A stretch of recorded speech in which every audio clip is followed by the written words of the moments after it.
culturales de nuestra región. Con la conducción de Dardo Solórzano y Oscar Salvatierra, nos adentraremos en un ambiente de música, poesía, charlas y entrevistas a destacados invitados. Todos los viernes a las 21 horas por FM 94.7, Radio Universidad Tucumán.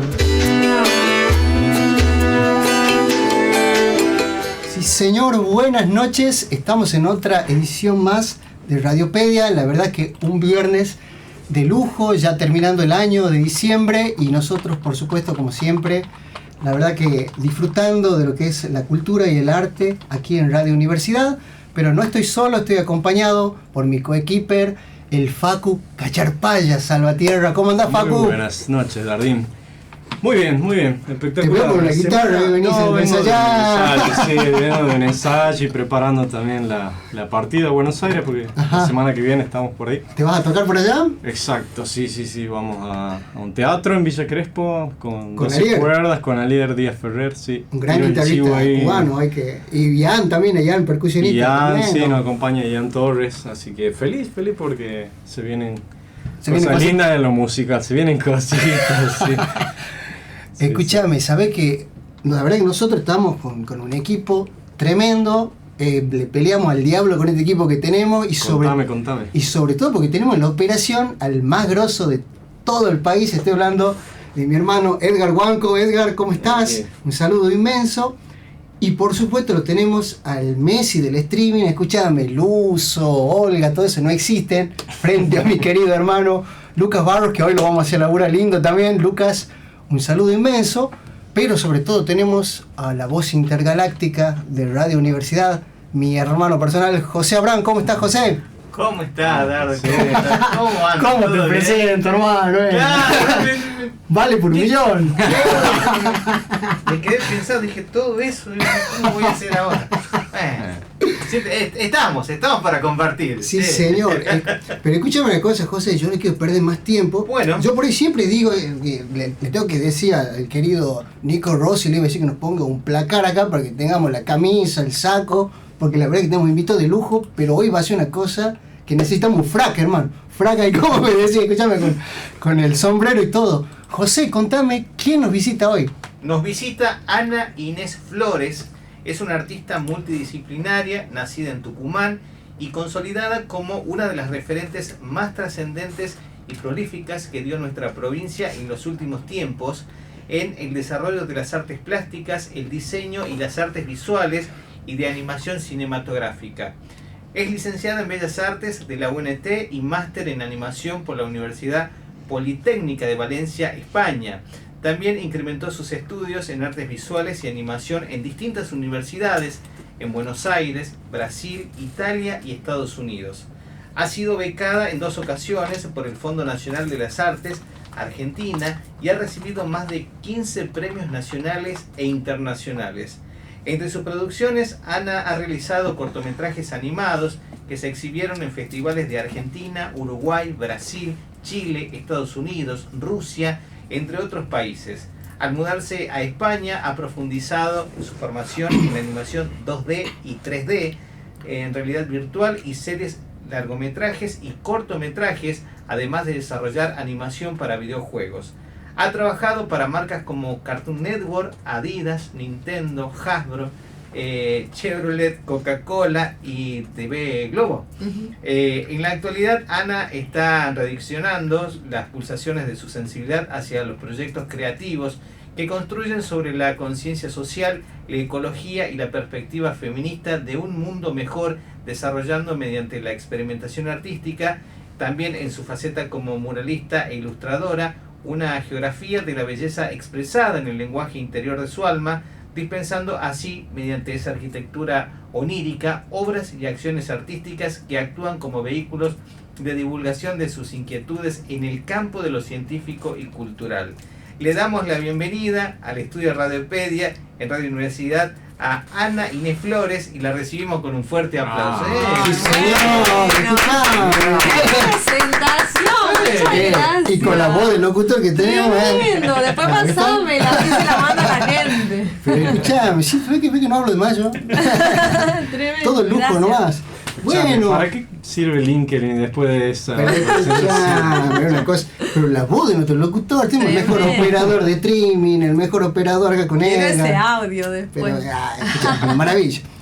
Ana, arranquemos por lo humano, aclarando siempre que te agarramos de visita en Tucumán porque estás radicada en Europa, así que este es el momento para varias cosas, para que saludes a la familia, por supuesto, a los futuros cumpleañeros y cumpleañeras, por la abuela por ahí, y también para que nos contes un poco, bueno, cómo está tu vida y cómo está ese vínculo con la provincia que ahora te tenemos de visita por acá.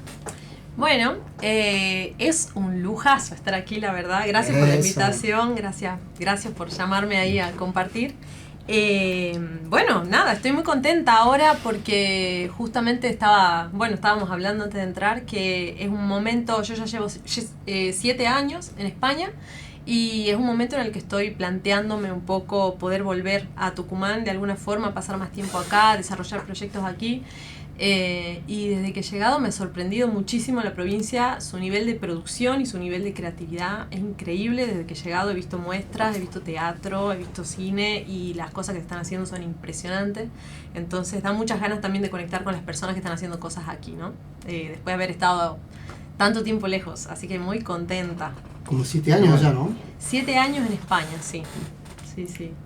Qué bueno esto que decís del nivel de producción, ¿no? Que por ahí uno, digamos, está bueno verlo desde afuera también, ¿no? O sea, te vas, volvés y vos sentís eso, que está muy vivo todo por aquí. Sí, bueno, o sea, yo también he llegado en un momento en el que está cerrando el año y hay muchas presentaciones de lo que ha sido el año, entonces justo agarré Tucumán en el momento donde hay todo para ver, de todo para mirar, pero realmente el nivel de las cosas que estoy viendo son increíbles y me ha sorprendido muchísimo para bien.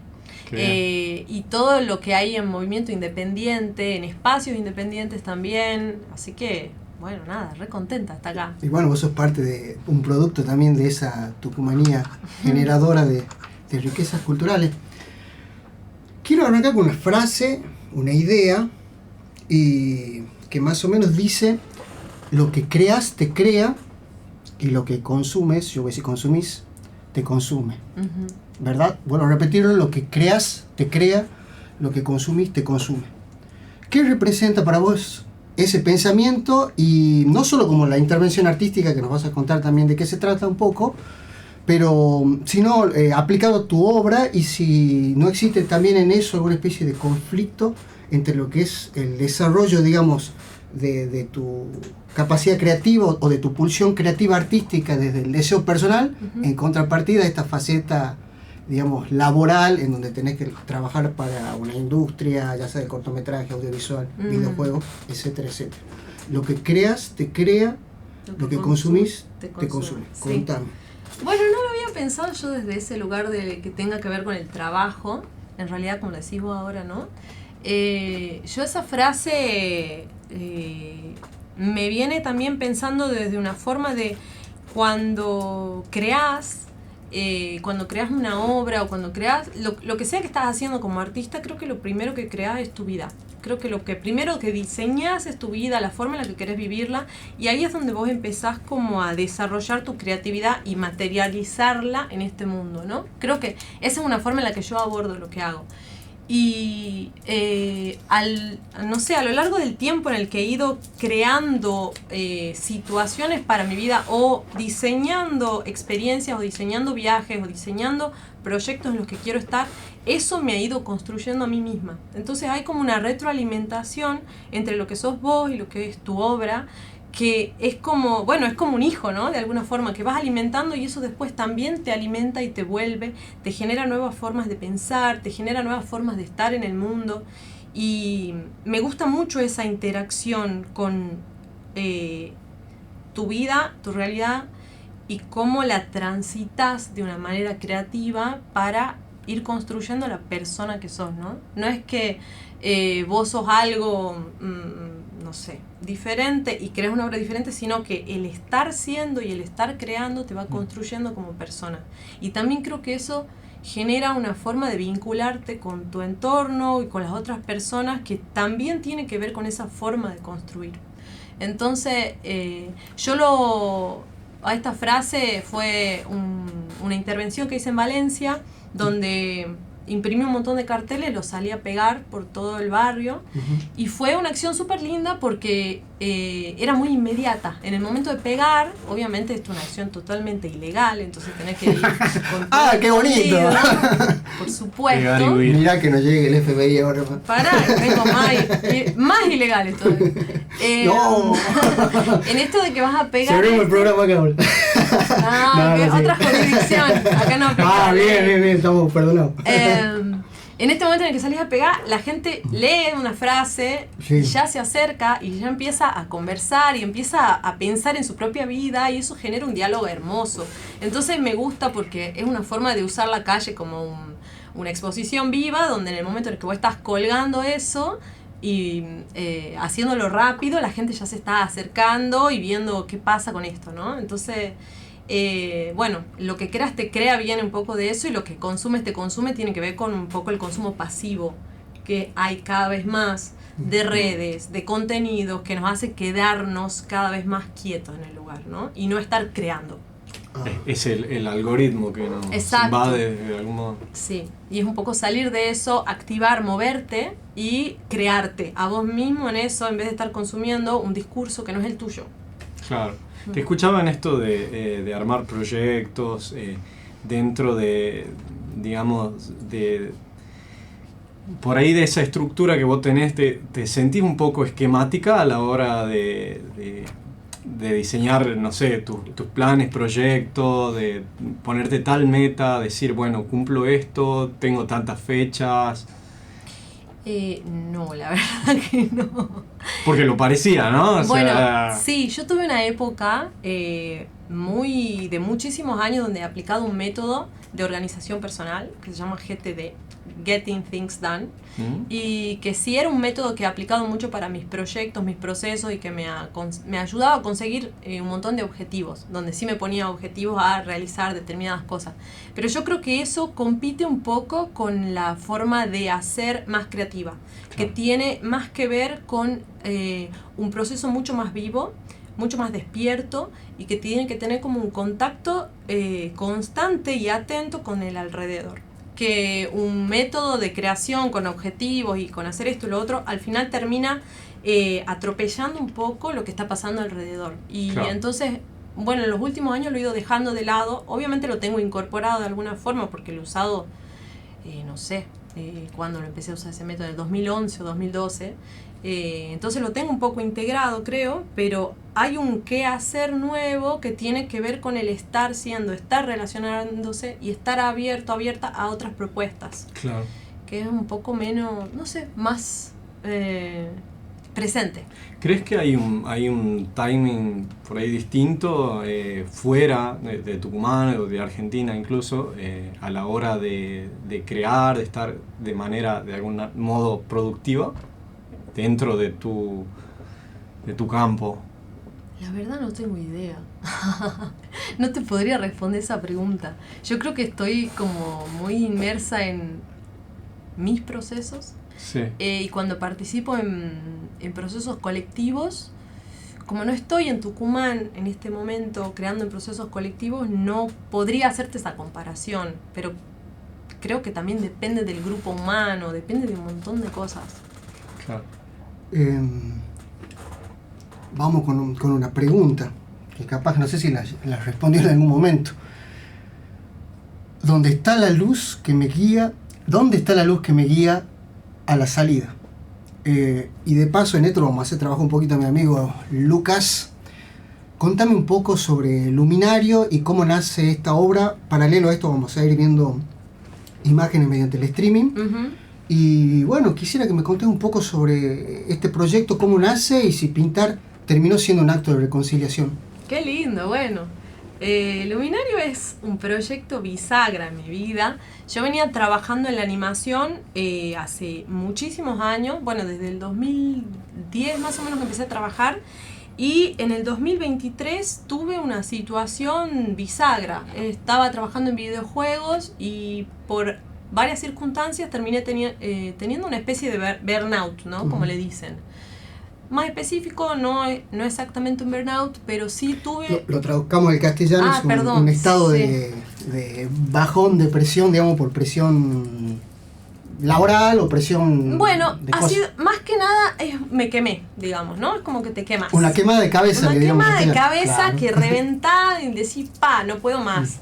Y eso me llevó a alejarme de lo que estaba haciendo en ese momento y de replantearme un poco qué quería hacer, ¿no? Y en ese momento, estando en este estado, que ha sido un momento muy difícil, porque, bueno, no sé quien se haya quemado sabrá lo que significa, ¿no? Como incluso a nivel de salud, a nivel de energía, a nivel de sueño, de comida, se altera todo. Y en ese momento no me podía sentar a animar en la computadora porque tu cuerpo tiene una memoria física que te está llevando a esa situación que te ha llevado a eso, ¿no? No tenía que ver con el trabajo en sí, tenía que ver más con un ambiente laboral. Uh-huh. Y en eso dije, bueno, ¿cuáles son mis herramientas? ¿Qué puedo hacer ahora, no? Y nada, reconecté con la música, yo toco el piano, me puse a hacer carpintería. Y no fue casual que en ese momento me puse a construir puertas y las bisagras, y era como, estoy en un momento bisagra de mi vida, estoy cerrando una puerta, abriendo una puerta, no sé, pero estaba construyendo puertas. Todo con simbolismo artístico. Sí, sí. Y me puse a pintar. Y en ese momento, esto que voy a decir de buscar la luz, yo estaba en un momento en el que sentía que estaba en un momento de mucha oscuridad, en el sentido que no sabía muy bien hacia dónde ir. Mi vida había sido la animación, y qué pasaba ahora, ¿no? ¿Qué iba a hacer? Y en esto de estar explorando cosas, empecé a pintar y empecé a entrar en contacto con otros artistas que también eran migrantes y eran personas que yo veía que estaban involucradas mucho con su proceso creativo, mucho con su obra, y tenían una especie de luz. Y yo dije, bueno, a ver, yo no sé dónde está mi luz, pero voy a ver qué guía a estas otras personas. Entonces fui invitando a varios artistas que yo admiraba o con quienes yo quería conversar, y eran todos migrantes, y los invitaba a mi casa a hacerles un retrato. Entonces yo los retrataba, y con esa excusa lo que hacía era tener conversaciones sobre sus procesos creativos, sobre su arte, sobre su forma de estar en el mundo. Y así coleccioné no sé cuánto. Casi como un diván psicológico, ¿eh? Sí, fue divino. Y bueno, y a partir de ese momento fue donde yo empecé a encontrar de nuevo el placer de estar pintando, el placer de estar creando, el placer de estar produciendo, conectando. Y eso fue creciendo y terminó siendo una exposición de pintura de esos retratos, pero además de otras nuevas formas de pintar que encontré en el camino. Una reflexión también sobre esa búsqueda de la luz, en alguna forma decir como, bueno, ¿qué es lo que quiero hacer? ¿Hacia dónde quiero ir? Y esa exposición, todo lo que duró, había encuentros semanales sobre procesos creativos, había talleres, había espacios de dibujo, bueno, un montón de actividades que terminaron armando como una especie de comunidad que al final, bueno, se armó, ¿no? Y fue, cuando terminó la exposición yo ya era otra persona, sí. ¿Vos decís que hubo esa reconciliación o encontraste esa luz guía para salir? Sí, yo creo que sí. Fue un proyecto hermoso que me llevó a otros proyectos y a activar un montón de cosas. He visto que en el último tiempo estás trabajando con un material, no sé si antes lo habías hecho, que es básicamente el hierro. Uh-huh. Un material bastante especial, sobre todo por el uso que le da a la humanidad. Sí. En un par de obras que, bueno, voy a mencionar Implantes, por ejemplo, que es una instalación callejera en hierro, Sí. y Amantes, que es el tríptico de hierro. Sí. ¿Cómo fue desarrollarse esa experiencia? Y si querés, por ejemplo, contame un poco lo que fue Implantes, porque me parece que es un concepto muy interesante en esta creación de las dos piezas que armabas con hierro, y bueno, ¿qué destino tenían? Sí, bueno, el proyecto... Te cuento paralelo a esto, Sí. Lucas va a estar mostrando un poco para el streaming. Genial, algunas imágenes. gracias. Bueno, los proyectos en hierro en realidad fueron un momento muy específico que nacieron de un viaje que yo hice el año pasado. Estuve 4 meses en Galicia Uh-huh. pintando murales y viajando, y en ese viaje conocí a un herrero y en ese momento hicimos como una asociación donde desarrollamos esta serie de obras.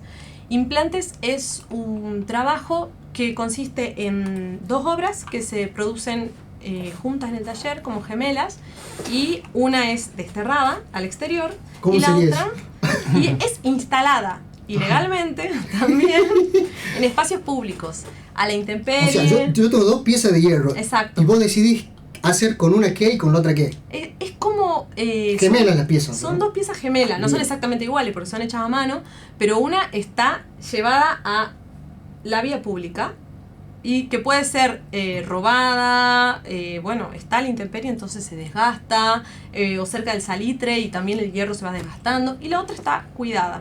Entonces es un proyecto que hay como una conexión entre esas 2 obras porque nacieron juntas, pero va pasando el tiempo y vas viendo cómo se van alterando esas piezas. Y es una especie de experimento a lo largo del tiempo que no sé en qué va a suceder. Pero que habla un poco de bueno, mi estado migrante, ¿no? Hay una palabra ahí que ronda a una de las piezas, que es la pieza que está desterrada. ¿Qué tiene que ver con...? Bueno, es una pieza que no ha recibido las mismas condiciones de vida. Y a la que le va a dar todo el... Exacto. el coso. Tiene que ver también con en qué territorio nace cada persona y cuáles son las, no sé, las facilidades o no que tiene. ¿Algún ejemplo de dónde has puesto piezas de estas? Bueno, hay una justamente que está instalada en Valencia, que a mí me gusta mucho. Es una pieza está instalada en un edificio. Ajá. Y ese edificio está desocupado. ¿Legal o ilegalmente? No, ilegalmente, Vamos. claramente. Y ese estamos bien acá. Que no nos esté escuchando la Interpol. legalmente, porque es un edificio que está desocupado. Ajá. En el barrio del Carmen, que es una zona de Valencia que está súper poblada por Airbnbs y donde los alquileres son carísimos y donde hay muchos problemas de vivienda. Y es un edificio que está totalmente desocupado. Entonces esta pieza es una especie de denuncia. Está instalada en la puerta de uno de esos edificios. Ese edificio tiene seguridad antiocupa, o sea, le han puesto ladrillos para que nadie pueda acceder. Y es un edificio vacío en una zona súper poblada. Y es una pieza de hierro que tiene una mirilla. Entonces que vos podés mirar a través y hay una señora que te está esperando y recibe. Como foto de Exacto, sí. Entonces esa pieza está ahí, ha sido instalada este año, no me acuerdo qué mes, pero ya ha sido vandalizada. Entonces está escrita, bueno, yo cada tanto paso y la miro. Y le sacas foto para que le haga un seguimiento a eso. Sí. Bueno, antes que nos agarre el primer corte, bueno, vos sabés que José acá en la bio mencionaba un poco sobre tu compromiso como artista con la ecología, ¿verdad? Y bueno, eso lo relaciono un poco con uno de tus últimos laburos que vi, que es Borniza, ¿verdad? Del 2025, ¿verdad? ¿No Sí, te de equivocas? este año. Ah, no anoté mal entonces. Que le llamas escultura vestible, Sí. ¿verdad? Sí. Un nuevo verbo. Acá nuestro querido amigo Lucas nos va a ir mostrando imágenes más o menos de la intervención.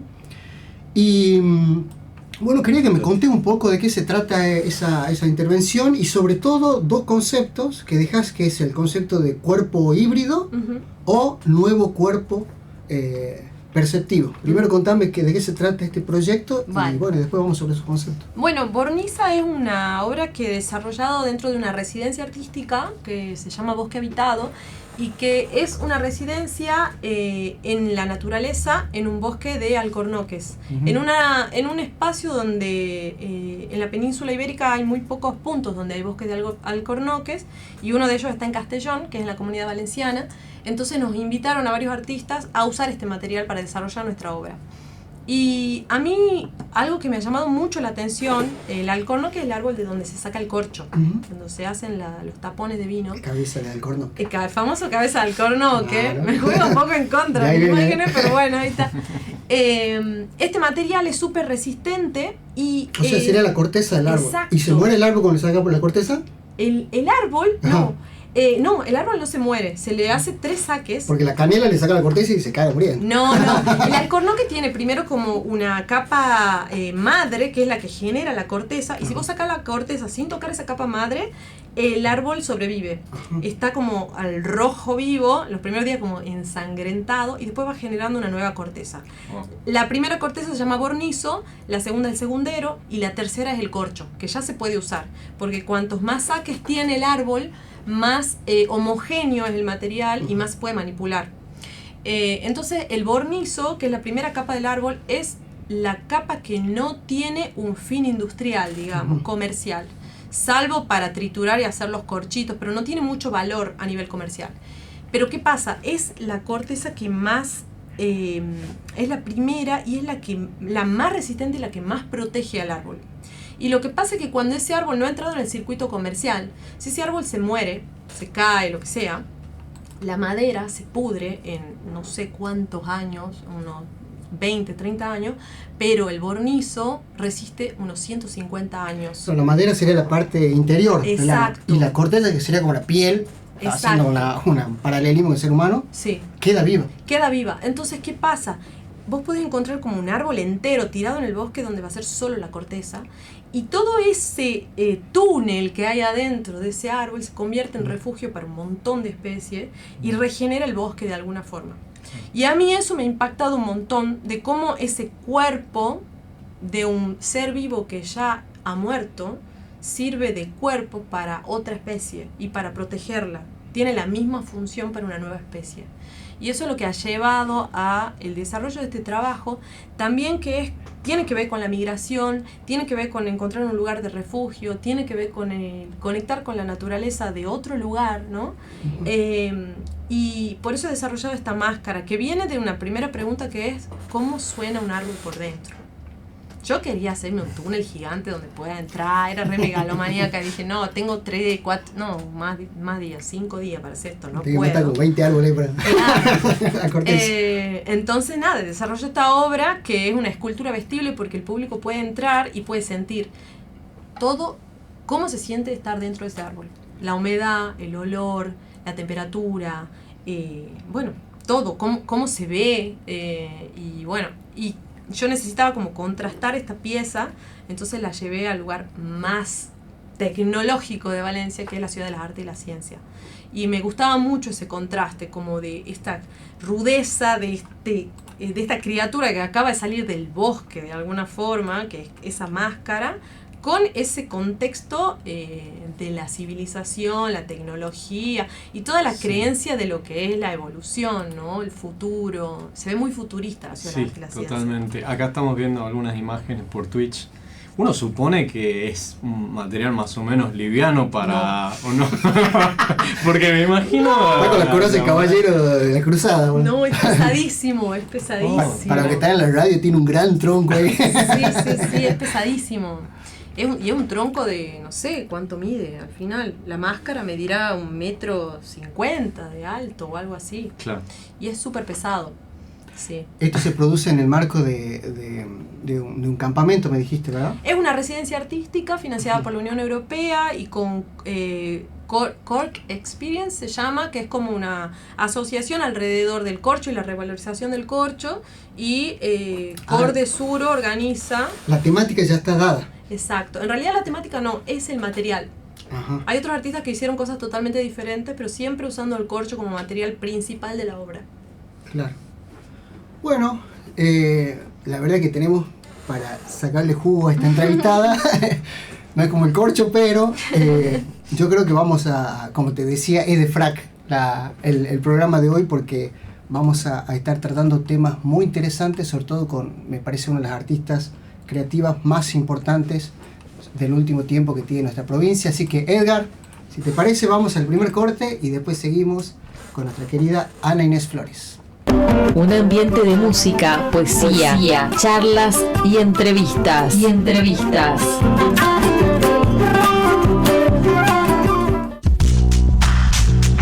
Universidad Tucumán 94.7. En sintonía con usted.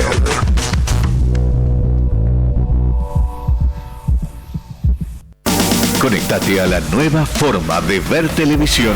CCC Go es TV por internet con todos los canales locales y nacionales, eventos deportivos, fútbol, cine premium, y es también una plataforma de streaming con películas estreno y las series del momento. todo en CCC Go, la nueva manera de ver televisión y contenidos. Manda WhatsApp al 381-503-9103 y comenzá a vivir una experiencia única.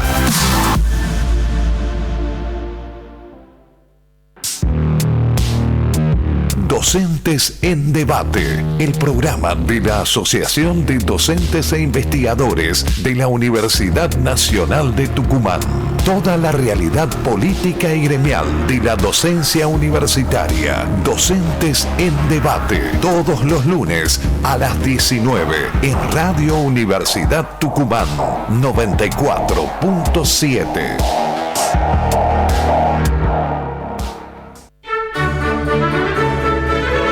Clásicos en el Tintero, un programa dedicado a traer a la memoria a compositores que, aunque no estén entre los más grandes, merecen ser rescatados del olvido. Clásicos en el Tintero, con idea y conducción del profesor José Luis Conde. Domingos, 14 horas, por la 94.7, Radio Universidad Tucumán.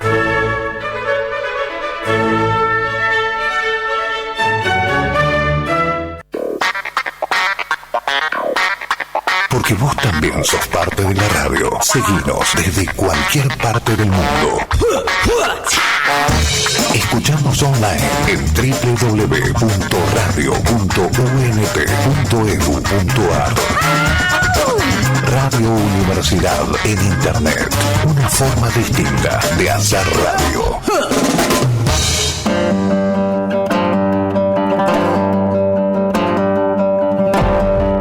Sintonizamos con Radiopedia, en la frecuencia donde la cultura resuena.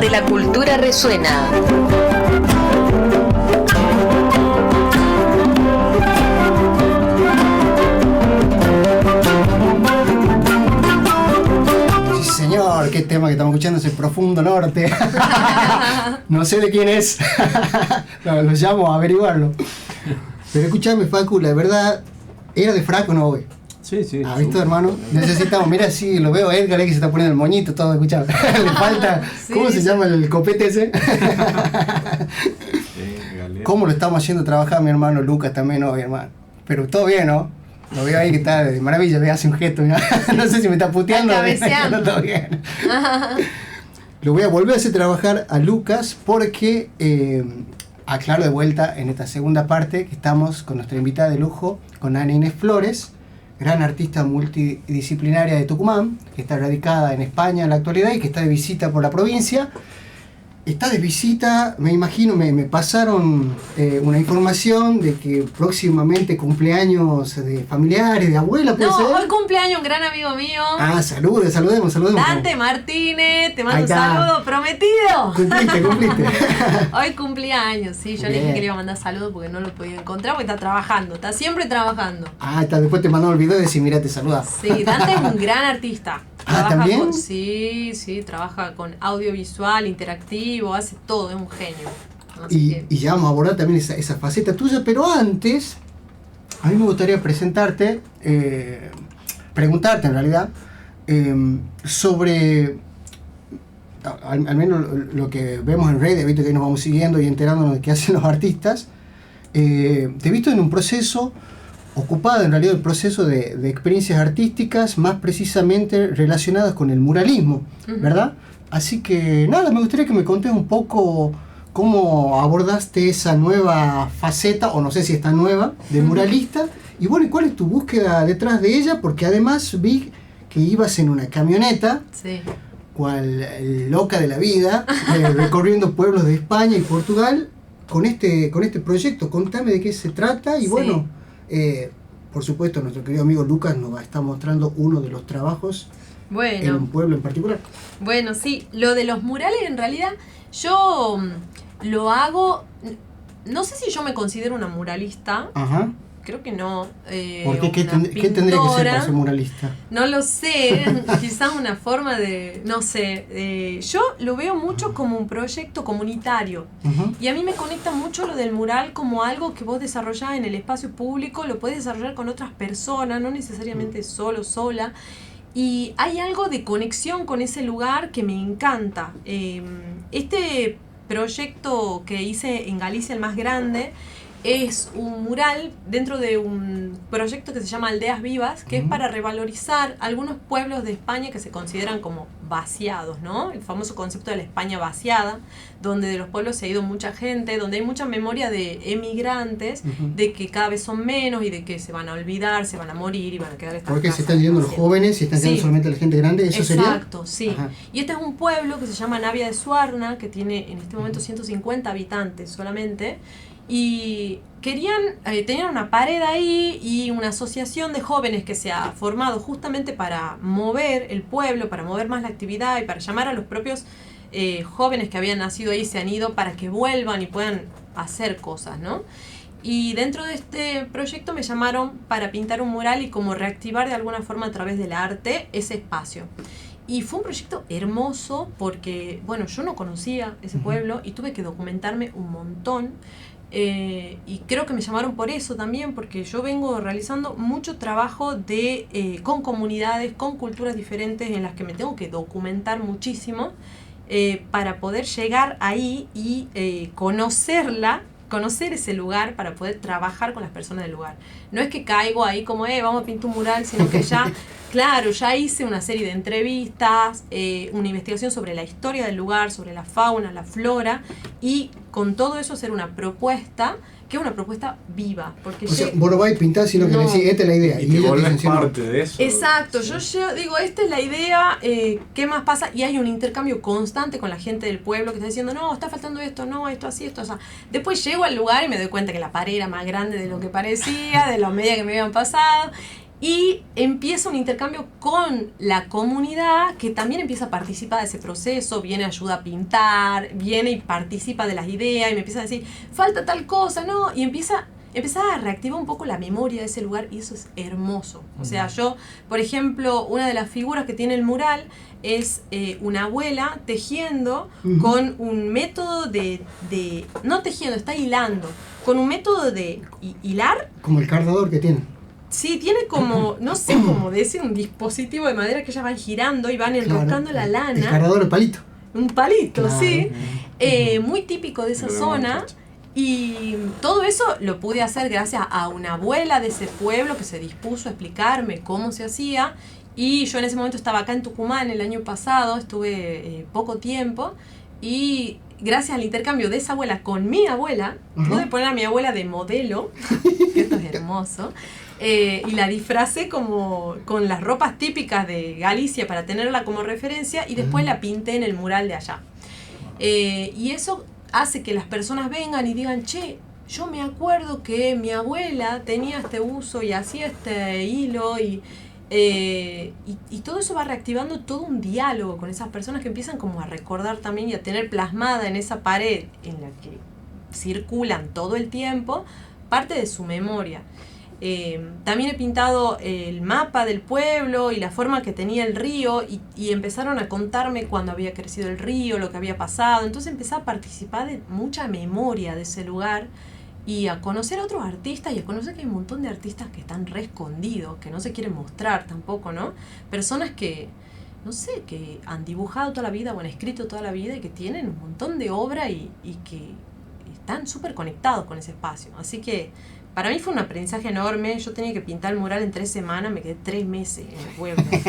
Porque era increíble el intercambio que tenía con esas personas. Dije, ya fue el mural. O sea, esto es una experiencia mía de vida, de aprendizaje. Es un intercambio al final. Y hay como una conexión, bueno, que lo vemos un poco también reflejado en estas piezas que hablamos de Hierro, de la necesidad de que el arte no sea solo un instrumento que esté atrapado, por decirlo así, dentro de un museo, de una sala de exposición, sino que esté en el plano de lo comunitario, ¿no? De que exista una accesibilidad, ¿verdad? Sí. De toda la gente hacia eso. Pero además todo eso lo hacías si bien te quedaste 3 meses ahí, pero no te quedaste en la intemperie, sino que andabas, me imagino, alojada en algo. Sí, me olvidé de ese detalle. ¿De qué se trata? Sí, es una casa rodante que me construí justamente cuando estaba, estaba en este momento que estaba pintando, justo en la transición del luminario y todo ese momento. Con la idea de... Con la idea de... ¿Esa casa rodante con la idea de qué? Claro, yo en realidad quería hacer un teatro de títeres ambulante. Tome. Pero no lo conseguí porque no hago títeres. Y nada, la construí la camioneta, ahí estuve armando la casa y después ya nació este proyecto de mural y dije, bueno, dale, salgo a pintar, ¿qué es lo que puedo hacer ahora? Ah, pero no había una idea original de decir, bueno, voy a andar con la camioneta esta recorriendo pueblos y haciendo murales. ¿Se dio porque se dio?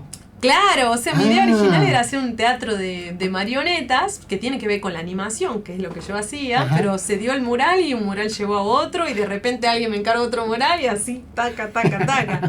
De mural en mural por la vida. Sí, pero ¿quién te dice en algún momento hago ese teatro? Me encantaría. No hay que darlo por descartado, sobre todo esta mujer que hace de todo. Escúchame, Ana, hablando de hacer de todo, te voy a llevar, por supuesto, para tu faceta de ilustradora, pero...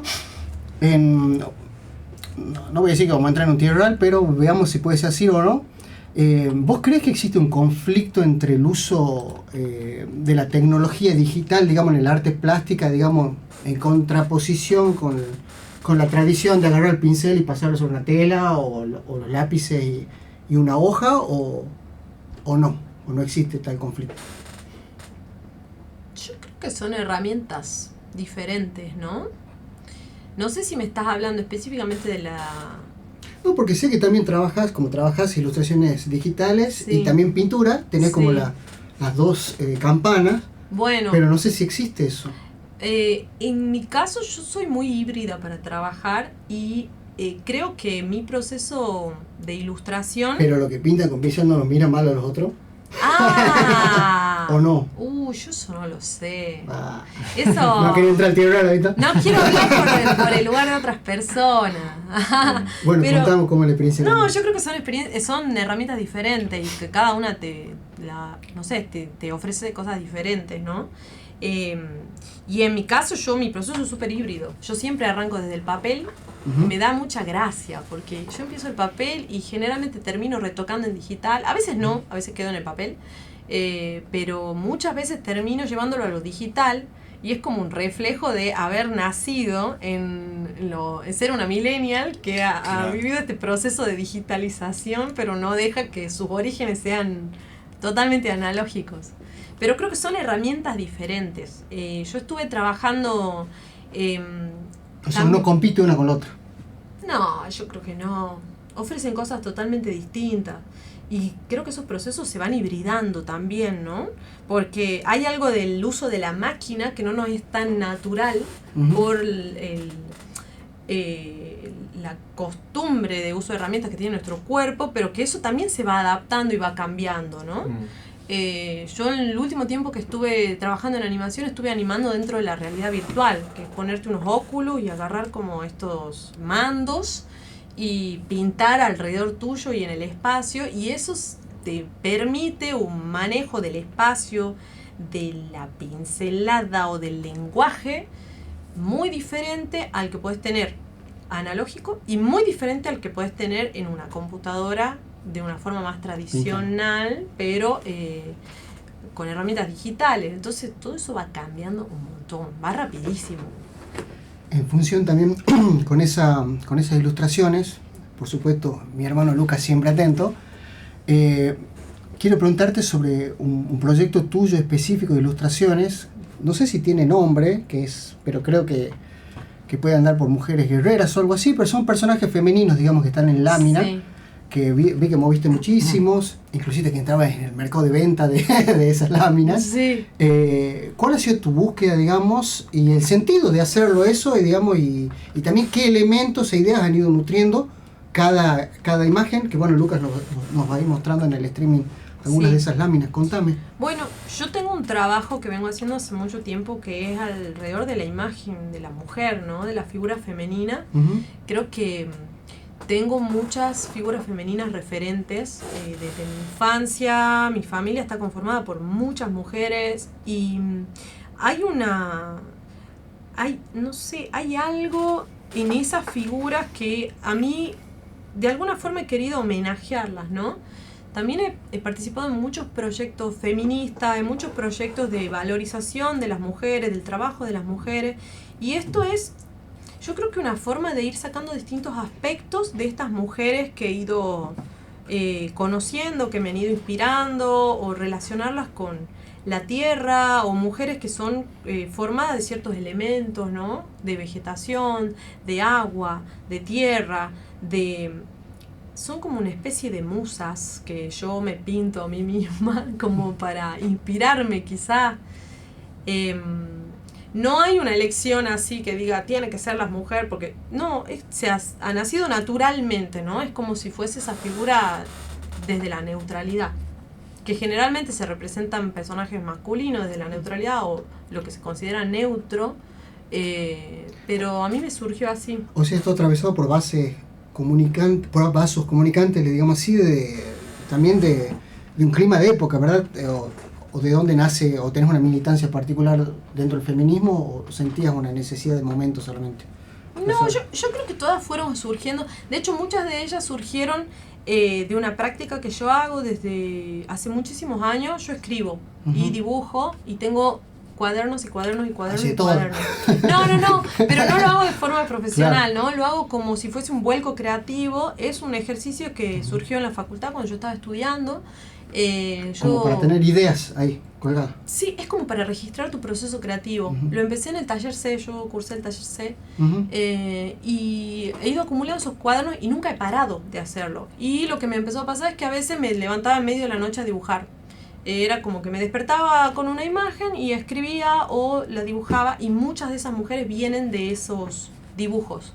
Entonces nacieron en cuadernos, que habrá sido una especie de ensoñación o juntar algunos elementos de lo que había pasado en el día o estaba pasando en la vida en ese momento, y después sí las he desarrollado más y las he ido explorando, ¿no? ¿Eso está hecho en la técnica de digital o lo hiciste primero en papel y pasaste a digital? Son todas técnicas distintas, pero siempre parten del cuaderno. Y siempre están bocetadas como a lápiz, a veces en medio de la noche. Y después lo mandas Y después empiezo a desarrollarlas. Algunas en digital, pero otras no. Otras son como marcadores de alcohol, lápices de colores, pintura misma, lo que surja. Hay una, por ejemplo, que es una de mis preferidas, que es La Mujer Montaña, que es una mujer... Esa es la que tenemos. Sí. Es una mujer que en su cuerpo tiene el mapa de Latinoamérica. Y es una mujer que está firme, que aguanta, que resiste, y que tiene mucho que ver con muchas mujeres que he conocido y que yo les llamo las mujeres montaña, ¿no? Son esas mujeres que están ahí aguantando, son pacientes, que conocen los procesos, los tiempos, los tiempos de los procesos, los tiempos de los procesos creativos, los tiempos de las cosas, saben esperar y saben cómo seguir adelante siempre, ¿no? Y están impregnadas también por su tierra, de alguna forma. Bueno, como la transfiguración de la vivencia, al menos del continente. Exacto, sí. Sí, vemos una conexión muy fuerte, ahí se aparecen los elementos naturales, ¿no? En las figuras.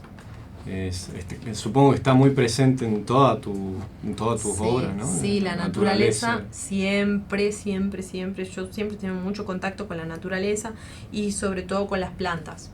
Porque, bueno, yo creo que ese contacto lo tengo por mi familia materna, paterna también. Son todas muy coleccionadoras de plantas, que hacen germinar, hacen crecer, que hay huerta. Yuyera. Mi mamá es bióloga. Tiene doble connotación, pero esta es la buena. ¿Cómo? Tiene doble connotación, pero esta es la buena.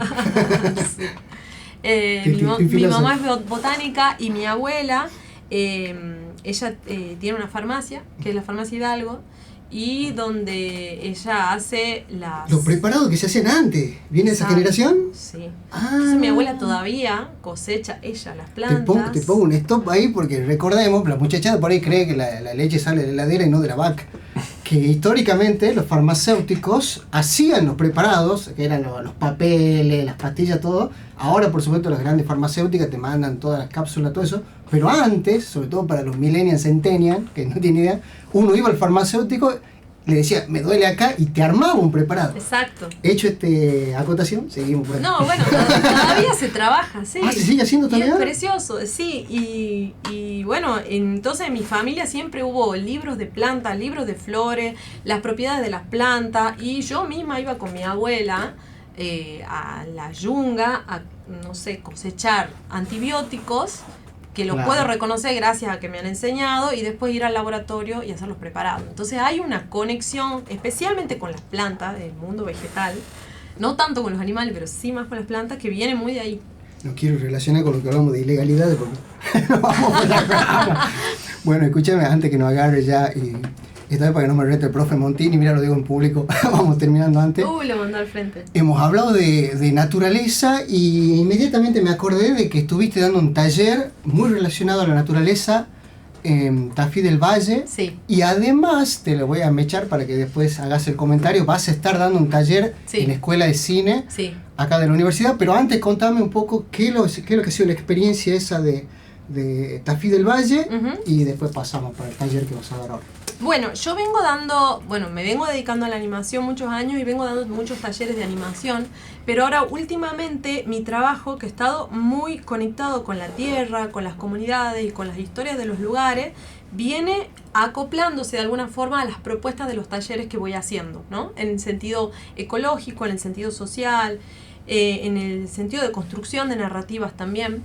Y en Tafí del Valle yo quería llevar una propuesta, fue en el marco del Festival Plum, que es el Ajá. Festival de Animación, es la 3ª edición. Es la primera vez que yo participo, ya me habían hablado de este festival, es precioso porque se hace en los valles, la selección de cortos es hermosa.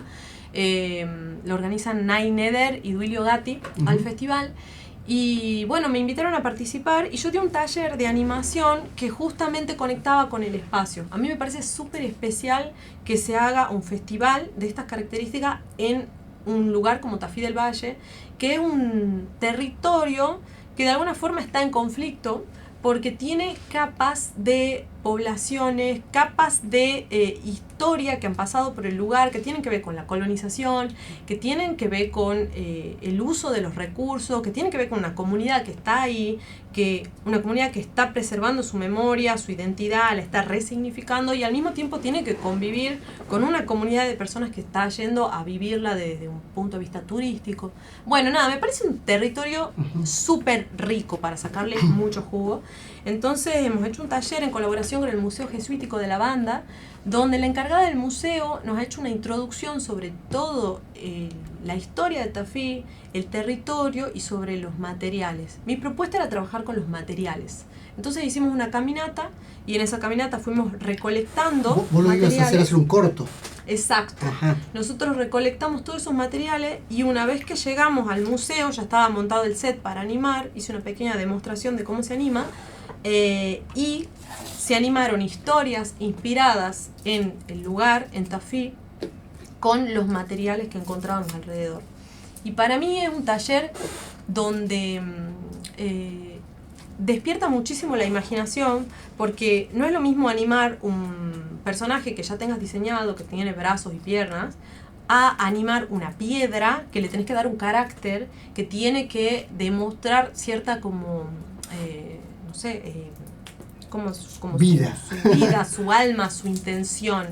Y bueno, salieron proyectos preciosos, donde hemos animado hasta piezas precolombinas. ¿Cómo se hace? Va a tener Hay que ir al taller. Bueno, la semana que viene me da un taller. A ver, contame de qué se trata. Es un taller en la Escuela de Cine, Ajá. los días 11 y 12, jueves y viernes, de 14 a 19 horas. Y es un taller más técnico, donde también vamos a ver los principios de la animación, y vamos a animar personajes. Y voy a tratar de ser bastante técnica. Ya hay varios inscriptos y muchos de ellos son personas que ya trabajan, ya han estudiado animación, o trabajan en videojuegos. Otras personas que no, pero teniendo esta información voy a sacar el látigo A y exigirle. voy a decir, mano poder.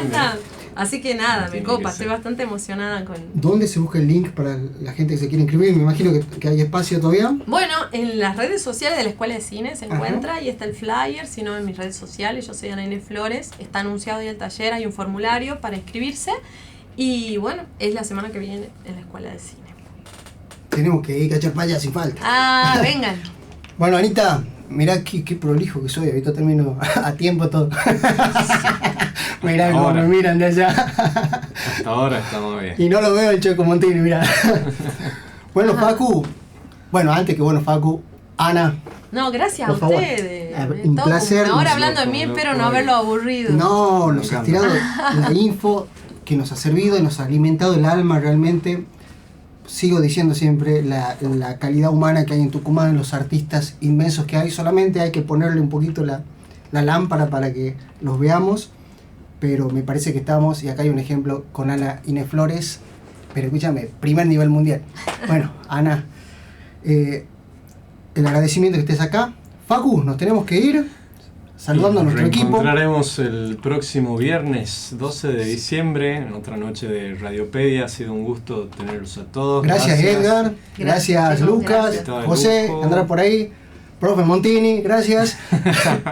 Hasta el próximo viernes con otra emisión más de Radiopedia. Así pasó otra transmisión de Radiopedia.